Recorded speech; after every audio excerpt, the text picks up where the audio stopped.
शांति निकेतन के उस विशाल हॉल में खामोशी इतनी गहरी थी कि अगर एक सुई भी गिरती तो उसकी गूंज पूरे घर में सुनाई देती।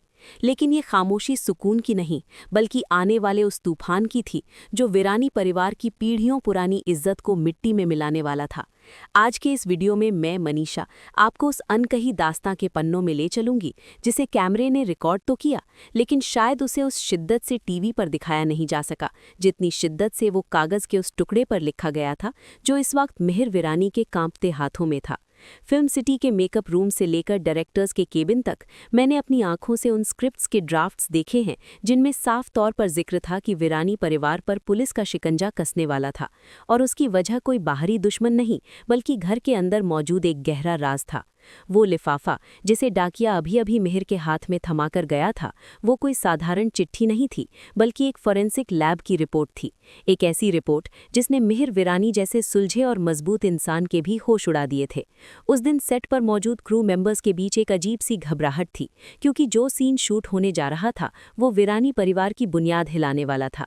मिहिर ने जब उस लिफाफे की सील तोड़ी तो उनके चेहरे का रंग ऐसे उतरा जैसे शरीर से सारा खून निचोड़ लिया गया हो। मनीषा रिव्यू पर हम अक्सर किरदारों के हाव भाव का विश्लेषण करते हैं, और यहाँ मिहिर की आंखों में जो डर था वो किसी बिजनेस डील के टूटने का नहीं था बल्कि अपने ही किसी खून के रिश्ते को हथकड़ियों में देखने का था। रिपोर्ट के पन्नों पर लिखे शब्द चीख चीख कर गवाही दे रहे थे कि जिस हादसे को परिवार ने कुदरत का खेल मान लिया था वो असल में एक सोची समझी साजिश थी। फिल्म सिटी में मेरे सूत्रों ने पुष्टि की थी कि ओरिजिनल प्लॉट में ये रिपोर्ट किसी और की नहीं बल्कि उस दवा की थी जो बा को दी जा रही थी, या शायद वो रिपोर्ट किसी पुरानी कार दुर्घटना से जुड़ी थी जिसे सालों पहले रफा दफा कर दिया गया था। उस रिपोर्ट में साफ तौर पर लिखा था कि सबूतों के साथ छेड़छाड़ की गई है और उंगलियों के जो निशान मिले हैं वो वीरानी हाउस के ही किसी सदस्य के हैं। मिहिर का माथा पसीने से भीग चुका था। वो जानते थे कि अगर ये रिपोर्ट पुलिस कमिश्नर तक पहुंच गई तो अगले ही पल शांति निकेतन के बाहर पुलिस की गाड़ियां सायरन बजाती हुई खड़ी होंगी। वीरानी इंडस्ट्रीज का शेयर गिरेगा वो तो दूर की बात है, लेकिन जिस संस्कार और प्रतिष्ठा का दम वीरानी परिवार भरता है उसकी धज्जियां उड़ जाएंगी। मिहिर ने रिपोर्ट को अपनी मुट्ठी में भींच लिया, मानो वो उस सच को वहीं कुचल देना चाहते हो। तभी सीढ़ियों से तुलसी के उतरने की आहट हुई। तुलसी, जो मिहिर की हर सांस की गति को पहचानती थी, उसने दूर से ही भांप लिया कि मिहिर के हाथ में जो कागज है वो कोई सामान्य दस्तावेज नहीं है। मिहिर ने जल्दी से वो कागज अपनी शेरवानी की जेब में छिपाने की कोशिश की, लेकिन उनकी घबराहट ने उनकी पोल खोल दी थी। फिल्म सिटी में हम लोग जानते हैं कि अमर उपाध्याय, मिहिर और स्मृति ईरानी, तुलसी के बीच की ऑफ स्क्रीन केमिस्ट्री इतनी जबरदस्त थी कि सीन में सस्पेंस डालने के लिए उन्हें ज्यादा रीटेक की जरूरत नहीं पड़ती थी। यहाँ भी वही हुआ। तुलसी की नजरों ने सवाल पूछा और मिहिर की खामोशी ने बता दिया कि मामला पुलिस तक पहुंचने वाला है। कहानी में असली पेंच तब आया जब मिहिर को एहसास हुआ कि ये रिपोर्ट सिर्फ एक कागज नहीं बल्कि एक वारंट है। उन्हें याद आया कि कुछ दिन पहले ही घर में एक अजीब सा फोन आया था जिसे उन्होंने नजरअंदाज कर दिया था। अब कड़ियां जुड़ रही थीं।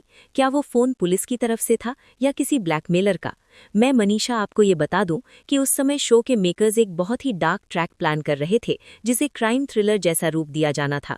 रिपोर्ट में जिस जहर या सबूत का जिक्र था वो सीधे तौर पर इशारा कर रहा था कि गुनहगार कोई बाहर का नहीं बल्कि वो है जो मिहिर के साथ हर रोज नाश्ते की मेज पर बैठता है। मिहिर की दुविधा ये थी कि वो एक आदर्श नागरिक बनकर पुलिस को फोन करें या एक पति और पिता बनकर उस रिपोर्ट को जला दें। उनके दिमाग में द्वंद्व चल रहा था। वीरानी परिवार ने आज तक कई मुसीबतों का सामना किया था, मंदिरा की साजिशें, बिजनेस में घाटा, याददाश्त का जाना, लेकिन पुलिस केस और जेल एक ऐसा कलंक था जो उनकी 7 पुश्तों को बर्बाद कर सकता था। उस तनावपूर्ण माहौल में मिहिर ने अपनी जेब में रखे उस कागज को दोबारा टटोला। उन्हें डर था कि कहीं तुलसी उस रिपोर्ट को न पढ़ ले। अगर तुलसी ने वो सच पढ़ लिया होता तो धर्म संकट खड़ा हो जाता। तुलसी, जो सत्य के लिए अपने बेटे तक को गोली मार सकती है जैसा कि हमने भविष्य में देखा, वो इस रिपोर्ट को पढ़ने के बाद चुप नहीं बैठती। मिहिर को इसी बात का डर था। वो परिवार को बचाना चाहते थे जबकि वो जानते थे कि तुलसी न्याय को चुनेगी। फिल्म सिटी के पुराने आर्काइव्स से मुझे पता चला है कि इस ट्रैक को इतना सीक्रेट रखा गया था कि सेट पर उस दिन एक्स्ट्रा लोगों की एंट्री बैन थी। मिहिर के किरदार को एक ऐसे चौराहे पर खड़ा कर दिया गया था जहां एक तरफ कानून था और दूसरी तरफ परिवार। पुलिस की गाड़ी किसी भी वक्त आ सकती थी, क्योंकि ये रिपोर्ट फॉरेंसिक लैब से सीधे पुलिस हेडक्वार्टर भी भेजी गई थी। इसकी एक कॉपी ही मिहिर को मिली थी, यानी वक्त बहुत कम था। मिहिर को तुरंत कोई फैसला लेना था, या तो वो उस सदस्य को घर से भगा दें जिसका नाम रिपोर्ट में था, या फिर पूरे परिवार के साथ जेल जाने के लिए तैयार हो जाएं। हवा में तनाव इतना ज्यादा था कि सांस लेना भी भारी लग रहा था। मिहिर ने हॉल के चारों तरफ टंगी अपने पूर्वजों की तस्वीरों को देखा, फिर अपनी जेब में पड़ी उस रिपोर्ट को देखा। उन्हें लगा जैसे पुलिस का सायरन अब उनके कानों में गूंज रहा है। क्या पुलिस शांति निकेतन की दहलीज लांघ पाएगी? क्या वीरानी परिवार के हाथों में हथकड़ियां लगेंगी? और सबसे बड़ा सवाल, उस रिपोर्ट में आखिर किसका नाम था जिसने मिहिर के पैरों तले जमीन खिसका दी थी? ये वो राज है जिसे मैं स्क्रिप्ट के अगले हिस्से में उजागर करूंगी, क्योंकि जो नाम सामने आने वाला है उस पर यकीन करना आपके लिए तो क्या, खुद मिहिर के लिए भी नामुमकिन था। उस पल शांति निकेतन की बड़ी घड़ी की टिक टिक मिहिर के कानों में हथौड़े की तरह बज रही थी। मेरे मनीषा रिव्यू के दर्शकों को ये समझना होगा कि टीवी स्क्रीन पर जो कुछ सेकंड का सस्पेंस दिखता है, उसे बनाने के लिए फिल्म सिटी में हफ्तों की मेहनत लगती है। उस सीन के लिए डायरेक्टर ने सेट पर पिन ड्रॉप साइलेंस का आदेश दिया था, ताकि मिहिर की घबराहट और सांसों की आवाज़ साफ सुनी जा सके। मिहिर ने जब अपनी जेब में उस रिपोर्ट को छुपाया तो उनकी नज़रें हॉल में बैठे अपने परिवार पर पड़ीं। वहां बा बैठी थीं जो माला जप रही थी, सवित्री जी थीं जो घर की व्यवस्था देख रही थी, और युवा पीढ़ी गौतम, साहिल, करण जो अपनी दुनिया में मग्न थे। मिहिर की आंखों में एक अजीब सा दर्द उभरा। वो सोच रहे थे कि इनमें से वो कौन है जिसने इतना बड़ा अपराध किया है और अब तक खामोश बैठा है। रिपोर्ट में साफ तौर पर उंगलियों के निशानों का जिक्र था, जो एक हिट एंड रन केस से जुड़े थे, जिसे पुलिस ने दोबारा ओपन कर दिया था। फिल्म सिटी के सूत्रों के मुताबिक ये ट्रैक असल में एक बहुत बड़े सेलिब्रिटी केस से प्रेरित था, जो उस वक्त सुर्खियों में था, और राइटर इसे भुनाना चाहते थे। मिहिर अभी अपनी सोच के भंवर में ही थे कि अचानक घर की डोरबेल बजी। वो आवाज किसी आम घंटी की नहीं, बल्कि मिहिर के लिए मौत की दस्तक जैसी थी। उनका दिल जोर से धड़का। क्या पुलिस इतनी जल्दी आ गई? क्या फॉरेंसिक लैब ने रिपोर्ट की कॉपी सीधे पुलिस स्टेशन फैक्स कर दी थी? मिहिर दरवाजे की तरफ लपके, ये सोचकर कि अगर पुलिस हुई तो वो उन्हें बाहर ही रोक लेंगे और घर की औरतों को, खासकर बा को, इस बात की भनक नहीं लगने देंगे। लेकिन जैसे ही उन्होंने दरवाजा खोला, सामने पुलिस नहीं बल्कि उनका पुराना वकील खड़ा था। वकील के चेहरे पर भी हवाइयां उड़ रही थी। उसने दबी आवाज में मिहिर से जो कहा, उसने स्थिति को और भयानक बना दिया। वकील ने बताया कि पुलिस कमिश्नर का वारंट तैयार हो चुका है और वो किसी भी पल वीरानी हाउस की तलाशी लेने आ सकते हैं। ये खबर मिहिर के लिए किसी बम धमाके से कम नहीं थी। वकील ने इशारा किया कि मामला दबाना अब मुमकिन नहीं है, क्योंकि सबूत बहुत पक्के हैं। अब कहानी में तुलसी की भूमिका और गहरी हो जाती है। जब मिहिर दरवाजे पर वकील से फुसफुसाकर बातें कर रहे थे, तुलसी सीढ़ियों के पास खड़ी होकर सब देख रही थी। एक पत्नी की छठी इंद्रिय, सिक्स्थ सेंस, उसे बता रही थी कि मिहिर उससे कुछ बहुत बड़ा, बहुत भयानक छुपा रहे हैं। मैंने फिल्म सिटी में काम करते हुए देखा है कि स्मृति ईरानी अपने सीन्स में डायलॉग से ज्यादा अपनी आंखों से बात करती थी। उस सीन में भी तुलसी ने मिहिर को ऐसे देखा जैसे वो उनकी आत्मा को पढ़ रही हो। वो जानती थी कि मिहिर कभी भी छोटी मोटी बातों पर वकील को घर नहीं बुलाते। तुलसी धीरे धीरे उनकी तरफ बढ़ी। मिहिर ने वकील को इशारे से जाने के लिए कहा और पलटे तो सामने तुलसी को पाकर सकपका गए।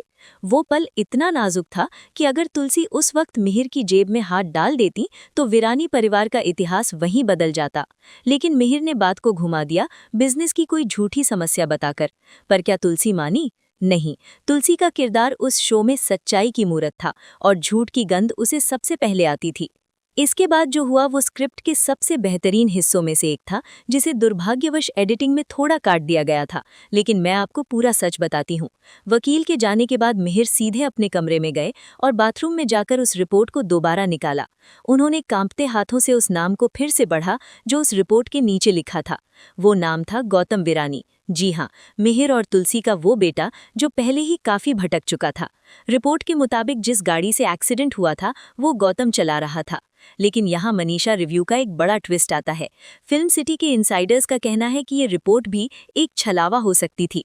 क्या वाकई गौतम ने वो एक्सीडेंट किया था, या कोई उसे फंसा रहा था, या फिर, और ये सबसे डरावना एंगल है, क्या गौतम किसी और को बचाने के लिए इल्जाम अपने सर ले रहा था? मिहिर के लिए ये दोहरी मार थी। एक तरफ उनका बेटा अपराधी दिख रहा था और दूसरी तरफ अगर वो सच बोलते तो तुलसी अपने ही बेटे को जेल भिजवाने में एक पल भी नहीं लगाती। मिहिर एक पिता और पति के बीच बुरी तरह फंस गए थे। तभी बाहर से सायरन की आवाज सुनाई दी। इस बार ये कोई वहम नहीं था। वीरानी हाउस के गेट पर पुलिस की जीप रुक चुकी थी। नीली बत्ती की चमक शांति निकेतन की खिड़कियों से अंदर आ रही थी। पूरा घर जो अब तक शांत था हड़बड़ा गया। बा ने माला रोक दी, सवित्री जी खिड़की की तरफ भागी, साहिल और करण एक दूसरे को देखने लगे। लेकिन मिहिर अपनी जगह पर बुत बनकर खड़े थे। उन्हें पता था कि वे आ गए हैं। पुलिस इंस्पेक्टर, जो शो का एक जाना माना चेहरा था, अपने लाव लश्कर के साथ अंदर दाखिल हुआ। उनके हाथ में हथकड़ी थी और वारंट था। घर का माहौल एकदम से बदल गया। एक सम्मानित परिवार, जिसकी इज्जत की मिसालें दी जाती थीं, आज पुलिस के जूतों की आवाज से गूंज रहा था। इंस्पेक्टर ने आते ही कड़क आवाज में कहा कि उन्हें वीरानी परिवार के एक सदस्य को गिरफ्तार करना है। सभी की नजरें मिहिर पर टिक गईं, मानो पूछ रही हों कि मिहिर, ये क्या हो रहा है। तुलसी आगे आई। उसने पुलिस को रोकने की कोशिश की, ये कहते हुए कि ये जरूर कोई गलतफहमी है। लेकिन इंस्पेक्टर ने जब वो फाइल टेबल पर पटकी तो उसमें वही सबूत थे जो मिहिर की जेब में रिपोर्ट में थे। तुलसी ने फाइल उठाई और जैसे ही उसने पन्ने पलटे, उसके पैरों तले जमीन खिसक गई। लेकिन रुकिए, कहानी में अभी सबसे बड़ा झटका बाकी है। तुलसी ने जो पढ़ा और मिहिर ने जो छुपाया था, उसमें एक बहुत बड़ा अंतर था। पुलिस जिस शख्स को ले जाने आई थी वो गौतम नहीं था। मिहिर ने चौंक कर इंस्पेक्टर को देखा। अगर रिपोर्ट में गौतम का नाम था तो पुलिस किसकी तलाश में आई थी? ये वो सस्पेंस था जिसने उस एपिसोड की टीआरपी को आसमान पर पहुंचा दिया था। फिल्म सिटी में चर्चा थी कि ऐन मौके पर स्क्रिप्ट में बदलाव किया गया था ताकि ऑडियंस को झटका दिया जा सके। तो आखिर पुलिस किसे गिरफ्तार करने आई थी? और मिहिर की जेब वाली रिपोर्ट झूठी थी या पुलिस की फाइल? ये एक ऐसा जाल था जिसमें पूरा वीरानी परिवार फंस चुका था। तुलसी की उंगलियां उस पुलिस फाइल पर जम गई थीं और हॉल में मौजूद हर शख्स की सांसें अटकी हुई थीं। मनीषा रिव्यू पर मैं हमेशा कहती हूँ कि एकता कपूर के शोज में सबसे बड़ा ट्विस्ट तब आता है जब आप उसे सबसे कम उम्मीद करते हैं। तुलसी ने कांपती आवाज में जब वो नाम पढ़ा तो वो नाम गौतम का नहीं बल्कि मिहिर वीरानी का था। जी हाँ, पुलिस फाइल में लिखा था कि जिस गाड़ी से हादसा हुआ है वो मिहिर वीरानी के नाम पर रजिस्टर्ड है और पुलिस मालिक को गिरफ्तार करने आई है, ना कि ड्राइवर को। ये वो पल था जिसने मिहिर को भी चौंका दिया। उनकी जेब में रखी वो प्राइवेट डिटेक्टिव की रिपोर्ट कह रही थी कि गाड़ी गौतम चला रहा था, लेकिन कानून की नज़रों में मुजरिम मिहिर थे। फिल्म सिटी में मेरे सूत्रों ने मुझे बताया कि ये सीन जानबूझकर ऐसा लिखा गया था ताकि मिहिर के चरित्र को और भी महान बनाया जा सके। एक ऐसा पिता जो जानता है कि बेटा गौतम दोषी है, लेकिन उसे बचाने के लिए वो खुद हथकड़ियां पहनने को तैयार हो जाता है। मिहिर ने एक पल के लिए तुलसी की आंखों में देखा और फिर गौतम की तरफ, जो कोने में सहमा हुआ खड़ा था। गौतम का चेहरा पीला पड़ चुका था। शायद उसे भी अंदाजा नहीं था कि बात इतनी बढ़ जाएगी। मिहिर ने तुरंत स्थिति को भांप लिया। अगर वो अभी पुलिस को बताते कि गाड़ी गौतम चला रहा था तो उनकी जेब वाली रिपोर्ट बाहर आ जाती और गौतम का करियर, उसकी जिंदगी सब खत्म हो जाती। एक पिता ने एक सेकंड में फैसला ले लिया। मिहिर ने आगे बढ़कर अपने हाथ पुलिस के सामने कर दिए। शांति निकेतन की दीवारों ने बा की वो चीख सुनी जिसने पत्थरों को भी पिघला दिया। मिहिर! बा का ये संबोधन सिर्फ एक नाम नहीं बल्कि वीरानी परिवार की उस छत के ढहने जैसा था जो अब तक सबको धूप छांव से बचाती आई थी। तुलसी अभी भी सदमे में थी। उसे समझ नहीं आ रहा था कि मिहिर, जो इतना आदर्शवादी है, वो ऐसा घिनौना काम कैसे कर सकता है। लेकिन वो ये नहीं जानती थी कि मिहिर अपराध की सजा नहीं बल्कि पितृत्व की कीमत चुका रहे थे। यहाँ पर फिल्म सिटी का एक बहुत बड़ा इनसाइडर सीक्रेट मैं आपको बताती हूँ। उस समय चर्चा ये थी कि शो में एक लीप आने वाला था या फिर मिहिर के किरदार को कुछ समय के लिए स्क्रीन से गायब करना था, क्योंकि अमर उपाध्याय किसी फिल्म प्रोजेक्ट में व्यस्त होने वाले थे। इसलिए राइटर्स ने ये जेल ट्रैक प्लान किया। लेकिन कहानी में जो ड्रामा बुना गया वो बेमिसाल था। मिहिर ने जाते जाते तुलसी से सिर्फ इतना कहा, परिवार का ख्याल रखना।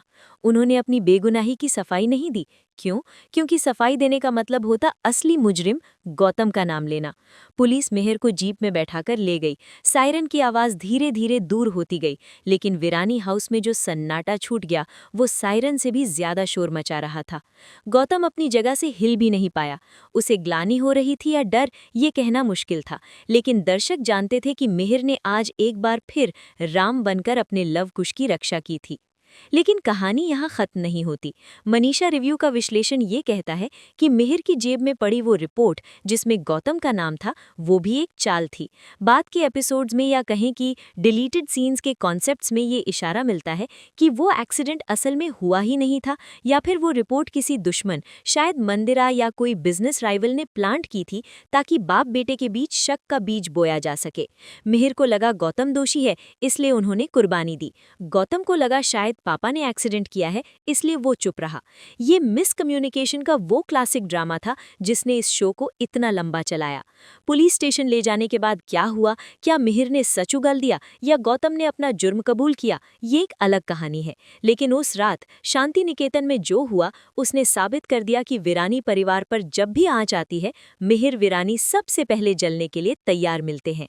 तो दोस्तों, ये था उस सस्पेंस से भरे ट्रैक का पूरा सच जो टीवी पर आपको आधा अधूरा दिखा, लेकिन फिल्म सिटी की डायरी में पूरा दर्ज है। एक पिता की कुर्बानी, एक पत्नी का अविश्वास और एक बेटे का डर, इन तीनों ने मिलकर उस एपिसोड को यादगार बना दिया। मिहिर की जेब में वो रिपोर्ट आज भी एक रहस्य बनी हुई है कि उसे वहां किसने पहुंचाया था। क्या वो सच थी या फंसाने की साजिश? अपनी राय कमेंट्स में जरूर बताएं। और हाँ, अगर आपको वीरानी परिवार के ऐसे ही और गहरे राज जानने हैं जो मेकर्स ने आपसे छुपाए हैं, तो मनीषा रिव्यू को सब्सक्राइब करना ना भूलें। मैं मनीषा फिर लौटूंगी मुंबई की फिल्म सिटी से कुछ और गर्मागर्म खबरें और अनसुनी कहानियां लेकर। तब तक के लिए याद रखिएगा, रिश्तों के भी रूप बदलते हैं। धन्यवाद।